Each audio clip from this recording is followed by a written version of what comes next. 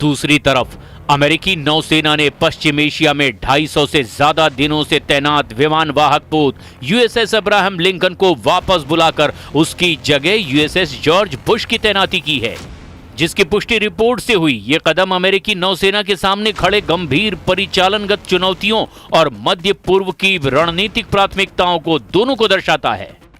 USS Abraham Lincoln ने बिना किसी रेस्ट के समुद्र में 250 से ज्यादा दिन बिताए, जिसमें लगभग 200 दिन बिना किसी पोर्ट कॉल बंदरगाह पर रुकने के लगातार ऑपरेशनल मोड में रहे हैं।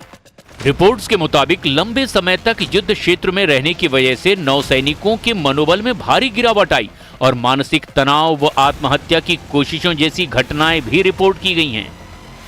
अमेरिकी सीनेटरों और रक्षा मीडिया की रिपोर्ट के मुताबिक पोत पर भोजन की कमी, पीने के पानी की खराबी, प्लम्बिंग की विफलता और डाक के साथ दूसरे पार्सल न पहुंचने जैसी अव्यवस्थाएं भी पैदा हो गई थी।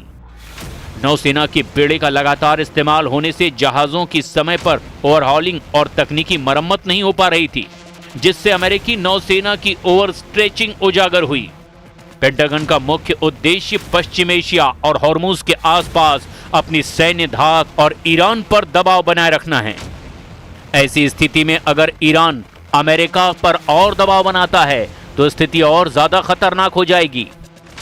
लेकिन इस वक्त जमीनी हकीकत यह है कि अमेरिका के द्वारा हॉर्मुज पर सीधा नियंत्रण का दावा और ईरान के परमाणु प्रतिष्ठानों पर हमले ने पूरे मध्य पूर्व को एक अनिश्चित दौर में धकेल दिया है। तेहरान ने इस घेराबंदी को अवैध करार दिया है, जबकि अमेरिकी इकोनॉमिक D-Day के जरिए ईरान पर लगातार वित्तीय और कूटनीतिक शिकंजा कसा जा रहा है, लेकिन ईरान के तेवर साबित कर रहे हैं।